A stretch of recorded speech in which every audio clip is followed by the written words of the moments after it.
Olá, meus irmãos, meus amigos, povo abençoado de Deus. Estamos aqui para mais um devocional na tenda do encontro. Glória a Deus por mais esse dia, por mais essa oportunidade. Louve ao Senhor, meu irmão. Se envolva na presença do Espírito de Deus. O Espírito Santo é o próprio Deus, o outro Consolador que Jesus enviou. O Espírito da verdade, Ele quer habitar em nós, Ele quer conduzir o nosso pensar, o nosso falar. Por mais que a nossa natureza carnal, pecaminosa, ela quer se afastar da presença de Deus, das coisas de Deus, nós temos o poder do Espírito Santo, que nos convence do pecado, da justiça, do juízo e nos conserva na presença de Deus, nos conserva na fé em Jesus. Eu quero meditar com você hoje em Romanos capítulo 8, versículo 11. Romanos capítulo 8, versículo 11. Quero meditar sobre o tema: nós precisamos ser vivificados. A palavra do Senhor diz que toda a humanidade pecou e foram afastados da glória de Deus. Adão e Eva ali, representando a humanidade, pecaram e por causa do pecado veio condenação.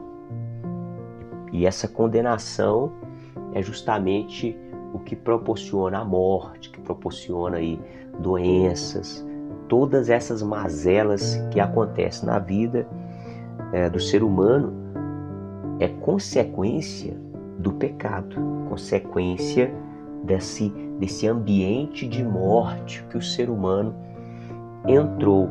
E entrou por quê? Porque virou as costas para Deus, tapou os ouvidos para a voz de Deus e deu ouvidos à voz do espírito que opera no mundo, que é o espírito de Satanás. Então nós estamos hoje envolvidos neste mundo aí de trevas, de engano, de maldade, de afastamento da presença de Deus, da essência de Deus. Veja, meus irmãos, que nós sabemos o que precisamos fazer, mas muitas vezes não conseguimos fazer, porque tamanha é a influência das trevas. O ser humano sabe que precisa amar o próximo, mas as trevas ela tem pressionado tanto o ser humano que o ser humano ele se isola no egoísmo, ou muitas vezes ama mais um animal de estimação do que um próprio semelhante, né? Um outro ser humano. Então nós estamos debaixo dessa pressão de engano, de cegueira espiritual, e nós precisamos agora ser vivificados.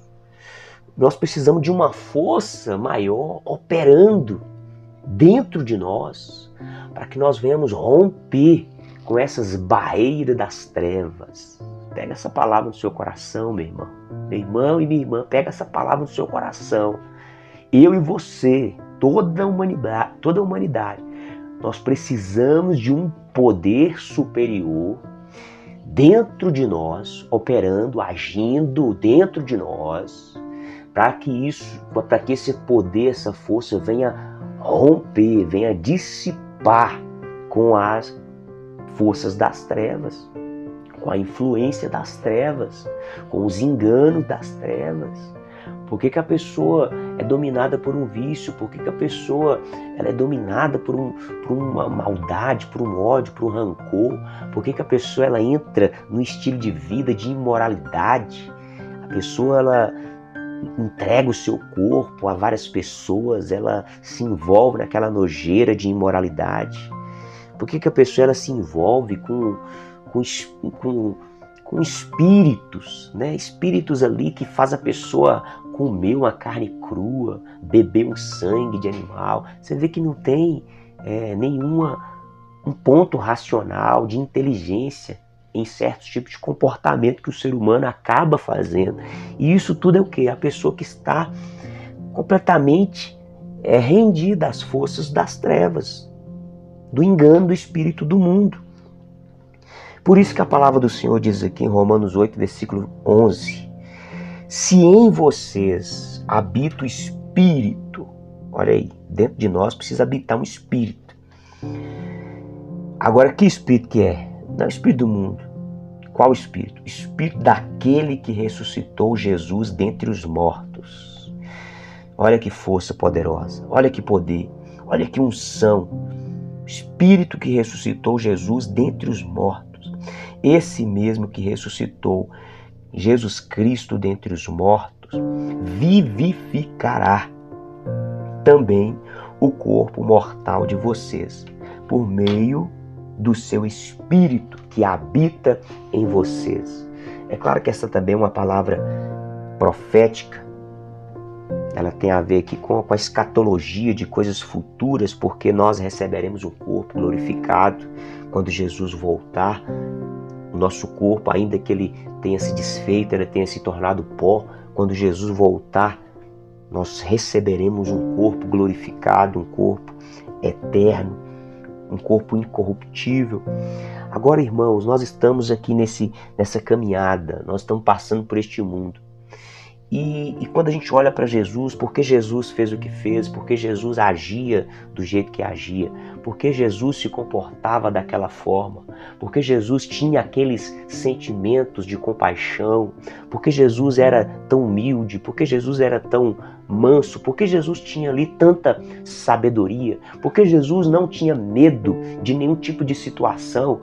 Muitas vezes ele estava ali andando sobre as águas, muitas vezes Jesus estava ali diante de uma grande perseguição e as pessoas querem matar Jesus e ele simplesmente se retira e as pessoas não têm poder, não têm autoridade para fazer nada contra Jesus.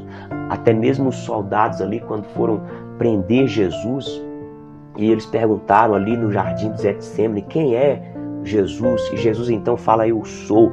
E aqueles soldados então simplesmente se prostram ali, eles caem, porque tamanha autoridade. Por que Jesus tinha tanta autoridade, tinha tanto poder?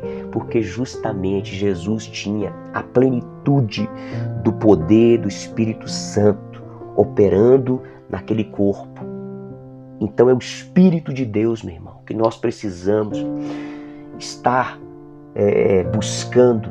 É o Espírito de Deus que precisa habitar em nós para que nós venhamos romper com essas cadeias das trevas. Eu não sei qual situação que você se encontra, meu irmão. Eu não sei qual que é a sua situação, mas eu quero concordar com você agora e que você seja cheio do Espírito Santo, cheio da unção de Deus, cheio da sabedoria de Deus, cheio do Espírito de amor. Espírito de amor é o Espírito de Deus. Guarde essa palavra no seu coração. Fique com Deus e até o próximo encontro.